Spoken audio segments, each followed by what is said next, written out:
So friends, hi, my name is Rothar This is my name. So finally यहाँ पर जोसा counselling, right, एमपीटीटी जोसा counselling अभी तक आई नहीं है। एमपीटीटी उससे पहले शेड्यूल जारी हो चुका है, आ चुकी है डेट सेट।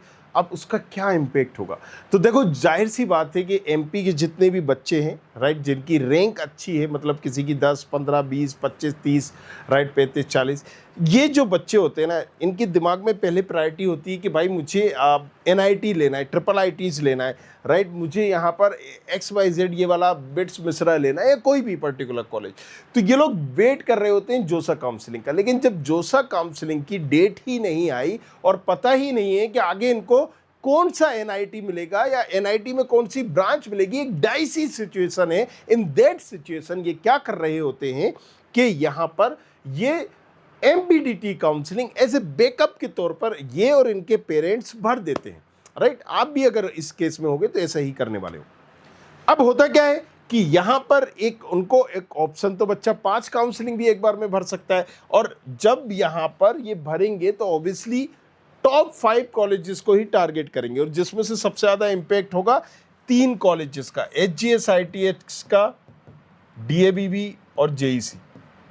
इस पर बहुत ज़्यादा चेंजेस होने वाला है, स्पेशली HGS ITS का कट ऑफ।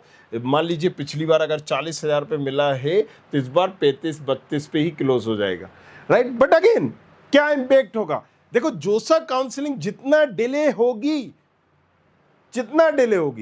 उतना ज़्यादा इम्पैक्ट होने वाला है। तो अगेन ये पता अभी क्योंकि डेट नहीं आई, हो सकता है अगर 1 महीने बाद आती है जोसा की तो बहुत ज़्यादा चेंजेस होने वाला है। हो सकता है 1 हफ्ते बाद आ जाए, तो अगर 1 हफ्ते बाद होती है तो ज़्यादा कुछ चेंजेस नहीं होगा।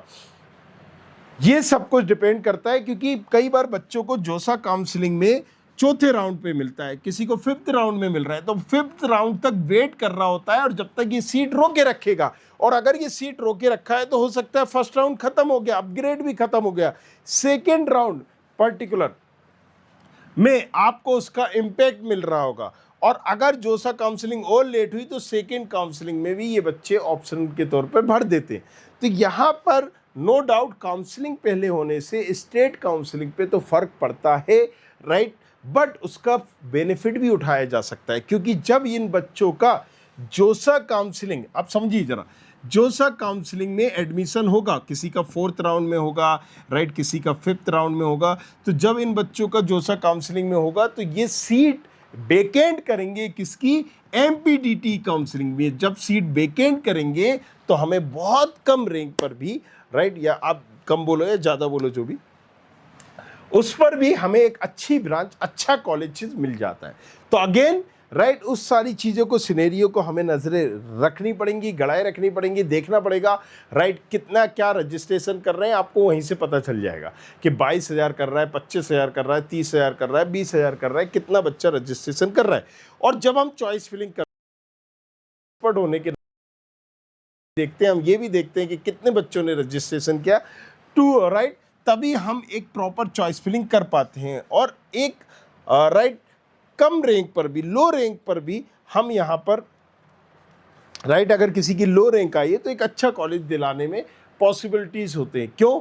क्योंकि आपको यहाँ पर समझना होगा कि राउंड फर्स्ट होता है, राइट, राउंड फर्स्ट में सारी सीटें भर जाती हैं, लेकिन फिर भी अपग्रेड होता है। जब अपग्रेड होता है ना, तो उसमें क्या होता है कि राउंड फर्स्ट में XYZ कॉलेजेस मिला, बच्चे को नहीं पसंद तो वो अपग्रेड करेगा। अपग्रेड में आपस में आदान प्रदान होता है कि भाई तुम ये ले लो, हम ये ले लें, मतलब कंप्यूटर यही कर रहा होता है। उसके बाद सेकेंड राउंड होता है। तो जब फर्स्ट राउंड में ही सारी सीटें भर गई तो सेकेंड राउंड क्यों आया? सेकेंड राउंड इसलिए आया क्योंकि जब फर्स्ट राउंड में सीटें भरी थी तो किसी ने मनपसंद ब्रांच नहीं मिली उसको, उसके पेरेंट्स को वहाँ भेजना नहीं था तो इसलिए छोड़ दी। किसी ने इसलिए छोड़ दिया क्योंकि वो सिटी सही नहीं है, बहुत दूर है। किसी ने इसलिए छोड़ दिया कि ब्रांच सही नहीं है। किसी ने इसलिए छोड़ दिया कि फीस का बंदोबस्त नहीं हो पा रहा है। तो बहुत सारे अलग अलग रीज़न होते हैं सबके छोड़ने के, राइट। तो जब वो ये छोड़ते हैं, मतलब आपने रजिस्ट्रेशन किया, चॉइस फिलिंग की, अलॉटमेंट आया, एक पर्टिकुलर अलॉटमेंट की डेट पर अगर आपने रिपोर्टिंग नहीं की तो वो आपकी सीट निरस्त कर दी जाती है, वो अगले को दे दी जाती है, मतलब अगले राउंड में चली जाती है। तो सेकेंड राउंड भी होता है, और सेकेंड राउंड के बाद भी छूटती है तो CLC में भी होता है। तो जब जोसा वाले आएंगे और जब उनका 5th में उनको कोई कॉलेज मिल जाएगा तो हो सकता है वो सेकेंड में हो तब भी छोड़ेंगे, या CLC में जा रही होगी, तो इन सब पे नज़र बढ़ानी होगी, राइट। जोसा काउंसलिंग कितने डिले हो रही है, कितना लेट हो रही है, या हो सकता है कि जल्दी अभी नोटिफिकेशन जा आकर इसी के लगभग साथ ही हो जाए। तो इन सारी चीज़ों पर, और अगर आप डेडिकेटेड चाहते हो कि हमें चॉइस फिलिंग करना है, हमें ये, तो studentkhabri.com पर यहाँ पर जाइए। studentkhabri.com पर जैसे ही आप जाएंगे इस तरह का एक वेबसाइट ओपन हो जाएगी।